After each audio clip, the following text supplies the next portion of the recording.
کون دیتا ہے دینے کو منہ چاہیے، دینے والا ہے سچا ہمارا۔ محترم سامعین، آج یکم ذی الحجہ ہے اور مبارک مہینہ ہے۔ یہ اسلامی سال کا آخری مہینہ ہے، یہ 12واں مہینہ کہا جاتا ہے۔ ذو الحجۃ الحرام ہے، اس میں حجاج کرام کعبۃ اللہ شریف کی زیارت، میدان عرفات، میدان منا، صفا و مروہ کی سعی، سرکار دو عالم صلی اللہ علیہ وسلم کے روضے کی زیارت کے لیے تشریف لے جاتے ہیں۔ یہ تمام امور جو ہوتے ہیں یہ انہیں حج کہا جاتا ہے۔ اور یہ مہینہ بھی یوں بھی مبارک ہے کہ اس مہینے میں قربانی اللہ سبحانہ و تعالیٰ مومنوں کو 2 عیدیں عطا فرماتا ہے۔ ایک عید جو ہم نماز پڑھتے ہیں یہ ایک عید ہے، دوسری عید جو ہم اللہ کی راہ میں اللہ کی رضا کے لیے قربانی کرتے ہیں، یہ دونوں چیزیں۔ اب قربانی کا مسئلہ سمجھنے کے لیے قربانی کیوں کی جاتی ہے، کس لیے کی جاتی ہے، تو آپ کو سب سے پہلے حضرت ابراہیم علیہ نبینا علیہ الصلوۃ والتسلیم کی تاریخ پڑھنی پڑے گی یا سننا پڑے گا کہ قربانی کی اصل وجہ کیا ہے، قربانی کیوں کی جاتی ہے، کس لیے دی جاتی ہے۔ سرکار مدینہ صلی اللہ علیہ وآلہ وسلم ہر سال 2 قربانی کیا کرتے تھے۔ اللہ کے حبیب جب قربانی فرماتے تو ایک قربانی کے لیے فرماتے کہ یا اللہ یہ میری طرف سے ہے، اور جب دوسرا قربانی دیتے تو اس میں فرماتے کہ یا اللہ یہ میری امت کی طرف سے ہے۔ سرکار دو عالم صلی اللہ علیہ وسلم کبھی یوں فرماتے یا اللہ یہ میری طرف سے ہے، اور جب دوسری قربانی فرماتے تو فرماتے یا اللہ یہ میرے اہل بیت اور میری امت کی طرف سے ہے۔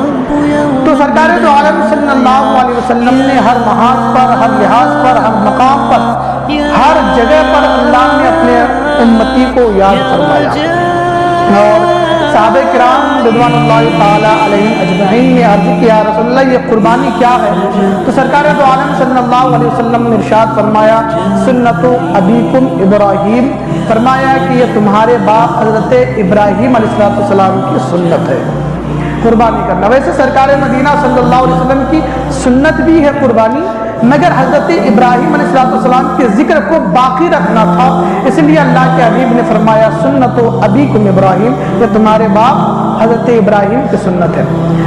میرے نبی کے بعد سرکار دو عالم صلی اللہ علیہ وسلم کے بعد اگر سب سے زیادہ کسی اور نبی کا مرتبہ ہے تو حضرت ابراہیم علیہ السلام کا مرتبہ ہے۔ دن میں 5 وقت ایسے گزرتے ہیں ہر مسلمان پر کہ وہ 5 مرتبہ نبی پر درود پڑھتا ہے نا، تو ساتھ ساتھ حضرت ابراہیم پر بھی درود پاک پڑھتا ہے۔ کما صلیت علی ابراہیم وعلی آل ابراہیم انک حمید مجید، یہ اسی طریقے سے اللہ سبحانہ وتعالیٰ نے حضرت ابراہیم کے ذکر کو باقی رکھا اور قیامت تک اس چیز کو باقی رکھے گا۔ حضرت شخصیت کیا ہے حضرت ابراہیم علیہ السلام کے، ہمیں وہ سب سے پہلے جاننا ہے۔ کیوں یہ اس سنت کو، جو قربانی جو سنت ہے حضرت ابراہیم کی، تو اس سنت کو امت پر واجب کیوں کیا اللہ؟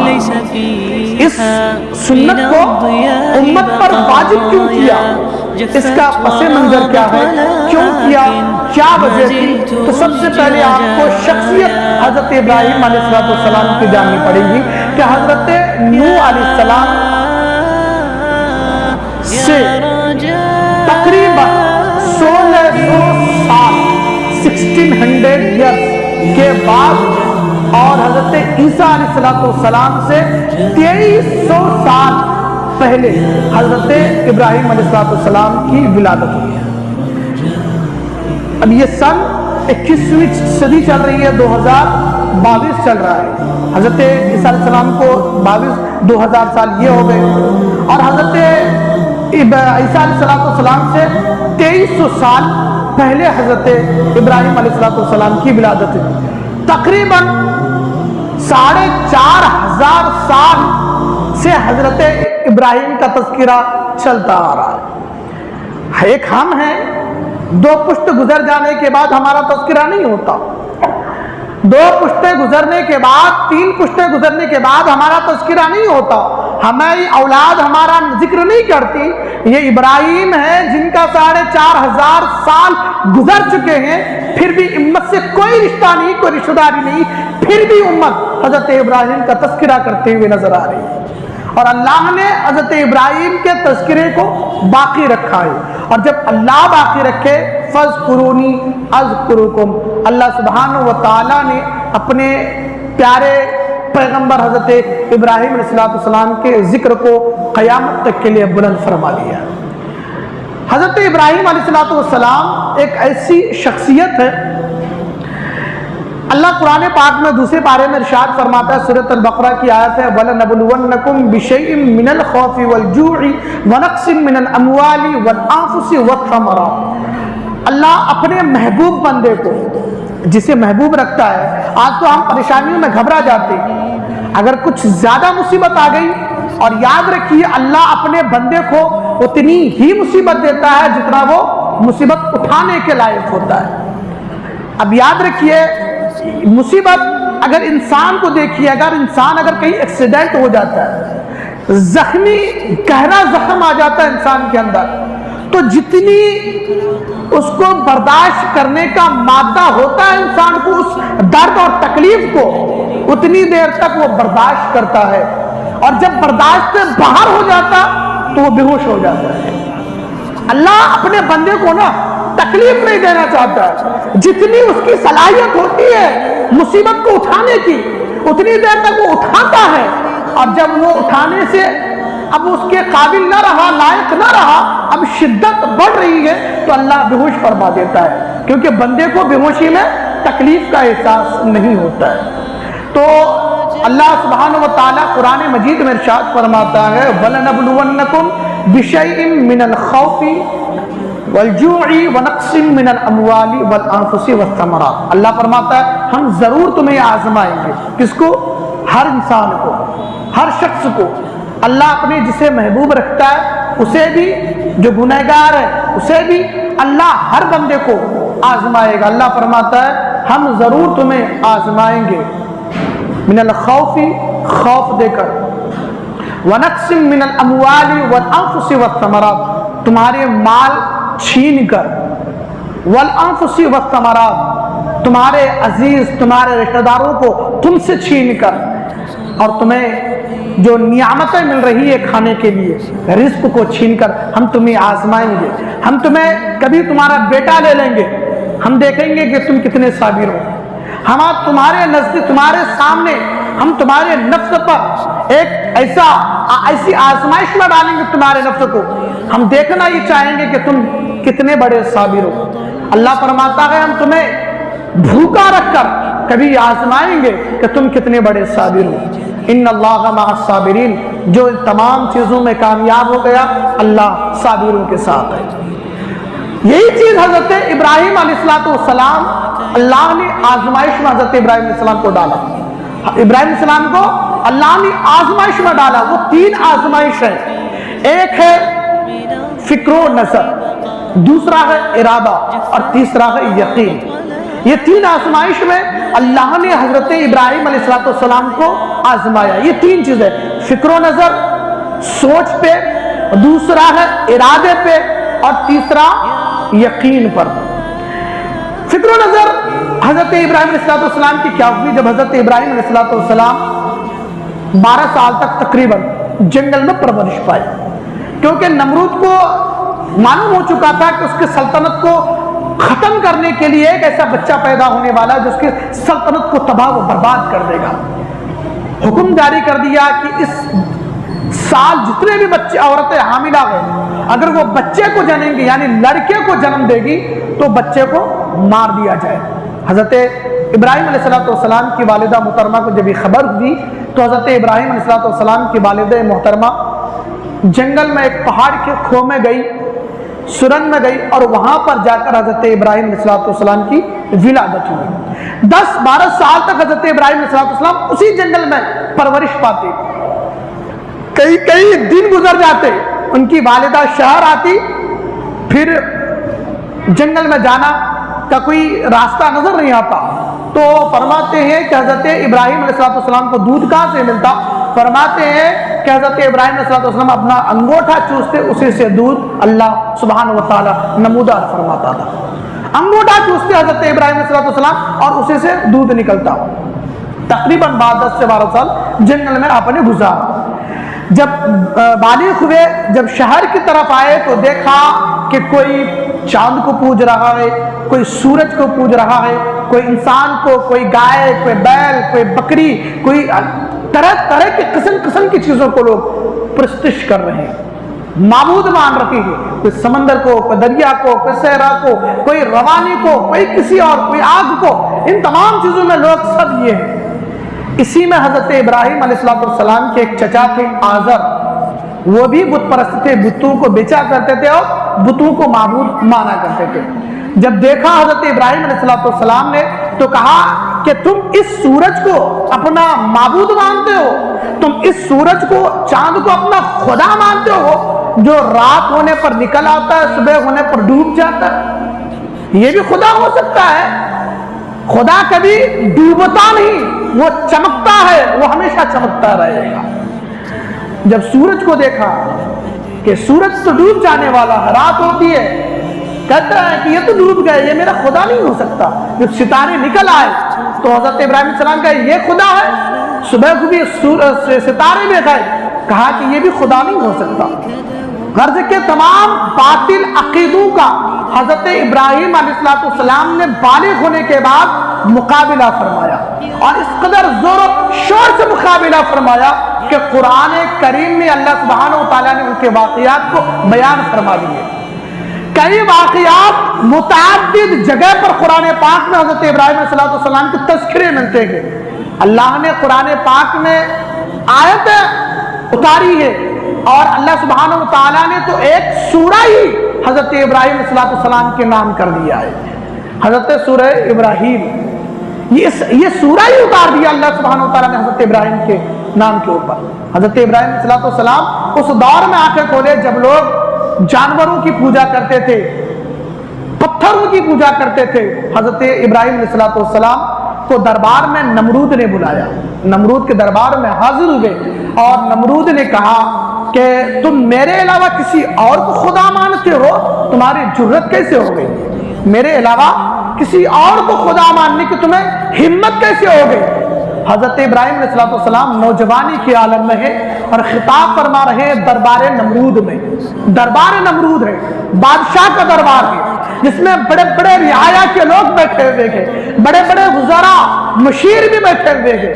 ہم تو ڈر جاتے ہیں، مگر حضرت ابراہیم علیہ السلام نے کھڑے ہو کر باطل کی آگے اسی کے قلعے میں کھڑے ہو کر اپنے توحید پرست ہونے کا اعلان فرما رہے ہیں کہ میں ایک خدا کو ماننے والا ہوں، ایک خدا کی وحدانیت کا اقرار کرتا ہوں۔ باطل کے قلعے میں کھڑے ہو کر حضرت ابراہیم علیہ السلام نے اپنا اعلان فرمایا۔ اس نے کہا کہ نمرود نے پوچھا، حضرت ابراہیم علیہ السلام سے ڈیبیٹ ہو رہی ہے، نمرود نے پوچھا تیرا خدا کون ہے؟ تیرا خدا کیا کرتا ہے؟ تیرا خدا کیسا ہے؟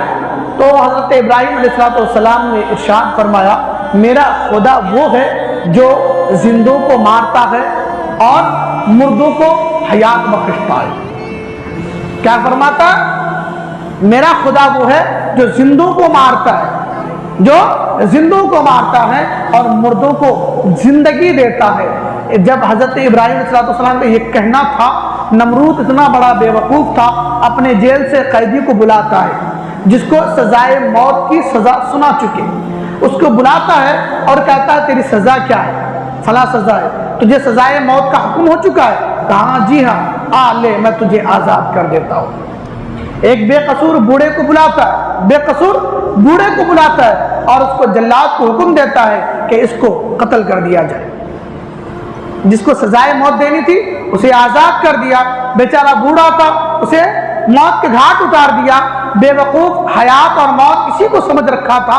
حضرت ابراہیم سے کہتا ہے کہ دیکھ حیات اور زندگی تو میں بھی دیتا ہوں، جس کو موت میں اتارنا تھا میں اسے زندگی دے دی، جو زندہ خوش خرم تھا میں اسے موت کے گھاٹ اتار دیا۔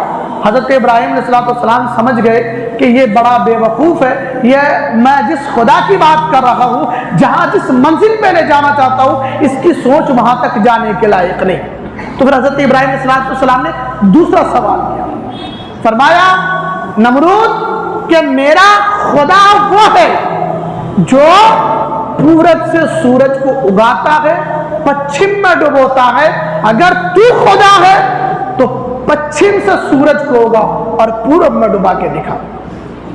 اب یہ کرنے کی کر کے دکھانے کی بات تھی، وہ قرآن فرماتا وہ مبہوت ہو گیا، وہ حواس باختہ ہو گیا، اس کا دماغ سدھ ہو گیا۔ اب یہ کر کے دکھانے کی بات تھی کہ پچھم سے اگانا تھا، میرا خدا پورب سے اگاتا ہے، اگر تو بھی خدا ہے تو پچھم سے سورج کو ہوگا۔ ہمت نہ ہوئی۔ اب جب ہمت نہیں ہوتی ہے تو پھر لوگ اپنی طاقت کا استعمال کرتے ہیں، جب ریفرنس ختم ہو جاتے ہیں، جب دلائل ختم ہو جاتے ہیں تو لوگ اپنی طاقت کا استعمال کرتے ہیں، اپنی حکومت کا استعمال کرتے ہیں، زبردستی منوانے کی بات کرتے ہیں کہ دیکھ میں حاکم ہوں، میری بات مان، میں تجھے ایسا کر دوں گا، میری بات نہیں مانے گا تجھے مار دوں گا۔ آج بھی یہی رویہ چل رہا ہے۔ اس وقت بھی یہ کہا حضرت ابراہیم علیہ السلام سے، فکر و نظر جو فکر تھی حضرت ابراہیم علیہ السلام کی کہ باطل عقیدے ہمارے نہیں ہو سکتے، یہ بت، یہ چاند، یہ سورج ہمارے خدا نہیں ہو سکتے۔ اللہ سبحانہ و تعالیٰ نے اس امتحان میں حضرت ابراہیم علیہ السلام کو آزمایا، اس امتحان میں کہ ابراہیم اپنے خدا کے بارے میں کیا سوچتا ہے۔ جب یہ آزمائش میں ڈالا حضرت ابراہیم علیہ السلام کو تو اپنی سوچ اور فکر کی جو آزمائش تھی، اللہ سبحانہ و تعالیٰ کی اس پیارے پیغمبر اس میں سرخرو ہو گئے، ان کی ذہن اس میں آئی، خیال یہ آیا کہ یہ میرا خدا نہیں ہو سکتا۔ اللہ نے یہاں پہ آزمایا اور سوچ اور فکر کی آزمائش میں وہ کامیاب ہو گئی۔ اب دوسرا تھا ارادے کا امتحان۔ اب یہ تو سوچ ہے کہ یہ بت، یہ پتھر، یہ لکڑی، یہ چاند سورج ہمارے خدا نہیں ہو سکتے، یہ سوچ ہے۔ سوچ میں حضرت ابراہیم علیہ السلام کامیاب ہو گئے۔ اب تھا ارادے کا، اب اس پہ کھڑے اترتے ہیں یار۔ حضرت ابراہیم علیہ السلام جب مناظرہ کر رہے تھے، جب یہ کہا کہ میرا خدا پورب سے اگاتا ہے سورج کو، پچھم میں ڈبوتا ہے، تو خدا ہے تو پورا پچھم سے اگا اور پورب میں ڈبا، یہ مبہوت ہو گیا نمرود۔ تو اس وقت نمرود نے دھمکی دے ڈالی کہ تو میرے مخالف میں آ، میرے مخالف میں آیا ہے، میرے خلاف میں آیا ہے، میں تجھے جلا کے راکھ کر دوں گا۔ اب یہاں سے دوسری آزمائش حضرت ابراہیم علیہ السلام کی ارادے کا۔ اب یہاں پہ ارادہ نمرود کا تھا کہ میں تجھے آگ میں جلا کے راکھ کر دوں گا۔ اب حضرت ابراہیم علیہ السلام نے ارادے، حضرت ابراہیم علیہ السلام کو اب ارادے کی آزمائش میں ڈالا۔ فکر و سوچ میں تو کامیاب ہو گئی، اب دیکھتے ہیں میرا پیغمبر اپنے ارادے میں کس قدر کھڑا اترتا ہے۔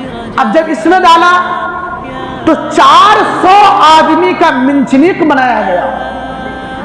اس سے یہ سمجھیے کہ ایک توپ کی شکل ہوتی ہے، جو آگ جس طرح سے پہلے کے دور میں آگ پیچھے سے ڈال کر توپ اڑایا جاتا ہے، ٹارگٹ تک پہنچایا جاتا تھا، منجنیق کو بھی اسی طرح سے بنایا جاتا ہے۔ گڈھا کھودا گیا، حضرت ابراہیم علیہ السلام کے لیے لکڑیاں جمع کی گئی اور اس میں منجنیق اور اتنی آگ بھڑکا دی گئی کہ دور دور تک آگ پھیلنے لگی۔ آپ ڈالیں گے کیسے؟ تو منجنیق بنائے گئے، تو وہ منجنیق بھی اتنا وزنی تھا کہ 400 لوگ اس کو اٹھائے ہوئے تھے، 400 لوگ اس کو اٹھائے ہوئے تھے۔ اب یہاں پہ حضرت ابراہیم علیہ السلام کا ارادے کا امتحان تھا کہ اللہ اپنے ارادہ فرمایا ہے کہ میرے پیارے پیغمبر کو آگ میں ڈالا جائے تو میں بھی اس ارادے میں کامیاب اتروں۔ حضرت ابراہیم علیہ السلام کو جب آگ میں ڈالا جانے لگا، جب منجنیق میں بٹھا کر گول گول گھما کر آگ کے ٹارگٹ پر پھینکنا چاہا تو اللہ سبحانہ و تعالیٰ نے آسمان کے تمام دروازے کو کھلوا دیا، فرمایا کہ اے آسمان کے دربان، دروازے پر کھڑے ہوئے دربانوں، آج آسمان کے دروازے کو کھول دو، آسمان کے پورے دروازے کھل جائے تاکہ ساتوں آسمان کے فرشتے میرے پیارے پیغمبر، میرے خلیل کی اس کارنامے کو دیکھے، کارنامے کو دیکھے۔ کارنامہ کیا ہے؟ اللہ اپنے فرشتوں کو بھی بتانا چاہ رہا تھا، اپنے فرشتوں کو بھی دکھانا چاہ رہا تھا کہ آسمان پہ بیٹھ کر اللہ کا ذکر کرنا اور ہے، آسمانوں پہ بیٹھ کر طواف کرنا اور ہے۔ تو کہہ رہا تھا کہ جب میں حضرت آدم السلام کو بنایا تھا، یہ فرشتے کہہ رہے تھے کہ یا اللہ ہم تو تیری عبادت کے لیے کافی ہے، پھر انسان بنانے کی ضرورت کیا تھی؟ یا اللہ ہم تیری عبادت کے لیے کافی ہے، ہم تیرے ذکر کرنے کے لیے کافی ہے، پھر انسان کو خلیفہ بنانے کی کیا ضرورت تھی؟ اے میرے فرشتوں، اے دربار آسمان کے دربانوں، پورے دروازے کو کھول دو تاکہ ساتوں آسمان کے فرشتے یہ دیکھ لے کہ آسمان پہ بیٹھ کر اللہ کی عبادت کرنا اور ہے، اور کس طریقے سے تم اللہ کی عبادت کرتے ہو، تمہارا عبادت کرنا اور ہے۔ جب میں نے اولادی آدم کو پیدا فرمایا، آدم کو پیدا فرمایا، ان کی اولاد میں ابراہیم کو پیدا فرمایا، اب دیکھنا ہے کہ تم تو آسمانوں میں بیٹھ کر آرام سے ذکر کرتے ہو، میرے خلیل کا بیٹا، میرے آدم صفی اللہ کا بیٹا ابراہیم خلیل اللہ آگ میں جا کر بھی میری عبادت کو نہیں چھوڑتا ہے۔ میں یہ دکھانا چاہتا ہوں آسمان کے فرشتوں کو، دیکھو کہ تم تو آسمان میں آرائش میں بیٹھ کر میرا ذکر کرتے ہو، میرا خلیل جسے تم نے بنانے سے منع کیا تھا کہ ہم لوگ ذکر کے لیے کافی ہے، انسان بنانے کی ضرورت کیا ہے؟ دیکھ میرا بندہ، میرا خلیل، میرا خلیفہ کس طرح آگ میں جا کر میرا ذکر کرتا ہے۔ سبحان ذی الملک والملکوت، سبحان ذی العزت والعظمت والہیبت والقدرت والکبریاء والجبروت، یہ ذکر فرما رہے حضرت ابراہیم علیہ السلام۔ آگ میں جانے کے بعد بھی فرشتوں کو دکھانا چاہا، کائنات کو دکھانا چاہا۔ ایک چیزیں ہوتی ہے، کبھی وقت اب کوئی سوال کر دیتا ہے، کوئی بدبخت ہوتے سوال کرتے ہیں کہ اللہ کو نہیں معلوم تھا، پھر آزمائش کیوں نہیں حضرت ابراہیم علیہ السلام؟ اللہ جانتا تھا کہ میرا خلیل ہے، میں نے محبوب بنایا ہے، یوں ہی تھوڑی ایسے ایرے غیر نتو خیرے کو بنایا ہے، میں نے تو چنا ہے نا اپنا محبوب کے لیے، اپنی محبوبیت کے لیے اسے چنا ہے میں نے ابراہیم خلیل اللہ کو۔ فکر، ارادہ، یقین، تمام چیزوں میں اللہ جانتا تھا کہ یہ خلیل کامیاب ہوگا، پھر آزمائش لینے کی ضرورت کیا تھی؟ تو آزمائش لینا، کبھی امتحان لینا اس بات کی دلیل نہیں ہوتی ہے کہ معلوم نہیں ہوتا، اس بات کی دلیل ہوتی ہے کہ تاکہ زمانے کو دکھایا جائے۔ آپ کا ہمارا بچہ پہلے زمانے میں ہوتے تھے، آج بھی ہوتے ہیں کبھی کبھی، عالم گھرانے میں، علم کے جس گھر میں ایک روشنی ہوتی ہے، اس گھر میں آج بھی یہ باتیں ہوتی ہے کہ جب کوئی مہمان آتا ہے تو اپنے بچوں کو نا 5 کلمے یاد کروا دیتے ہیں، اور جب کوئی مہمان ہوتا ہے نا تو اپنے بچے کی صلاحیت اور قابلیت کو بتانے کے لیے مہمان کے سامنے اپنے بچے کو کہتے ہیں بیٹا 4تھا کلمہ پڑھ کے سنا دے، ذرا اپنے خالو پھپھا کو ذرا پڑھ کے سنا دے۔ بچہ باپ کو معلوم ہے میرا بیٹا 6 کلمے کا حافظ ہے، 6 کلمے یاد ہے، مگر مہمان کے سامنے بچے کو پڑھوانے کی ضرورت کیا ہے؟ بس باپ کی یہ خواہش ہوتی ہے تاکہ مہمان کو بھی پتا چل جائے میرا بیٹا کس لائق ہے، میرا بیٹا، میرے بیٹے کی صلاحیت کتنی ہے۔ تو اللہ سبحانہ و تعالی جانتا تھا حضرت ابراہیم کو کہ میرا خلیل ہے، یہ آگ میں بھی جا کر بھی اپنے ارادے کو ختم نہیں فرمائے گا، مگر زمانے کو دکھانا چاہا کہ میرا محبوب، میرا خلیفہ ہے کہ جو آگ میں جانے کے بعد بھی میرا ذکر نہیں چھوڑتا۔ آج ہم تو مسجدوں میں بھی اپنا خدا کا ذکر کرنے سے گریز کرتے ہیں، ہم مسجد عالی شان پنکھے ایسی تمام لائٹیں ہیں، پھر بھی ہمیں سکون نہیں ملتا یہاں ذکر کرنے میں۔ ابراہیم تو آگ کے انگاروں، دہکتے انگاروں پر بھی جا کے خدا کا ذکر نہیں چھوڑا تھا۔ ہمیں حضرت ابراہیم علیہ السلام کے واقعات سے سبق لینی ہے۔ ہم سنتے ہیں ہر سال ابراہیم کے واقعات کو، مگر اس سے سبق کیا لیتے ہیں؟ ہم اس سے عبرت کیا لیتے ہیں؟ ہم کچھ نہیں لیتے، بس ایک فارمیلٹی پوری کرتے ہیں کہ یہ مہینہ آتا حضرت ابراہیم کے واقعات کو سن لیں گے، بات ختم ہو جاتی ہے۔ جو علماء بیان کرتے ہیں نا تو یوں ہی بیان نہیں کرتے، گلا یوں ہی نہیں پھاڑتے، وہ آپ کو سمجھانے کے لیے، آپ کے علم میں اضافہ کرنے کے لیے، تاکہ آپ کو اپنی تاریخ کا پتہ چلے کہ آپ کے اسلاف نے، آپ کے بزرگوں نے کتنی قربانیاں دی ہیں، آپ کے اسلاف نے کتنی قربانیاں دے کر اسلام ہم تک پہنچایا ہے۔ جب حضرت ابراہیم علیہ السلام آگ میں گئے، وہاں ارادہ مستحکم تھا، مستحکم بس پکا ارادہ تھا۔ حضرت جبرائیل علیہ السلام آئے، حضرت جبرائیل کہنے لگے پیغمبر اللہ نے، اللہ کی اجازت سے آیا ہوں، کوئی مدد ہو تو لے لیجئے مجھ سے۔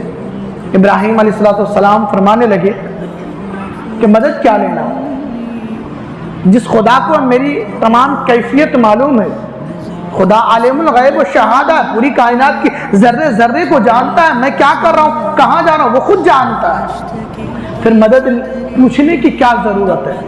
وہ اگر مجھے جلانا چاہتا تو جلنے کو راضی ہے، بچانا چاہتا ہے تو اس پہ بھی راضی ہے۔ جبرائیل کو واپس کر دیا گیا۔ حضرت ابراہیم علیہ السلام کچھ وقت تک اب یہ ارادہ تھا، اللہ کے پیارے پیغمبر یہاں پہ ارادے میں کامیاب ہو گئے۔ ارادہ مستحکم تھا کہ میں آگ میں جا رہا ہوں، اللہ جانتا ہے، اللہ جانتا ہے میں آگ میں جا رہا ہوں، میرا ارادہ مضبوط ہے۔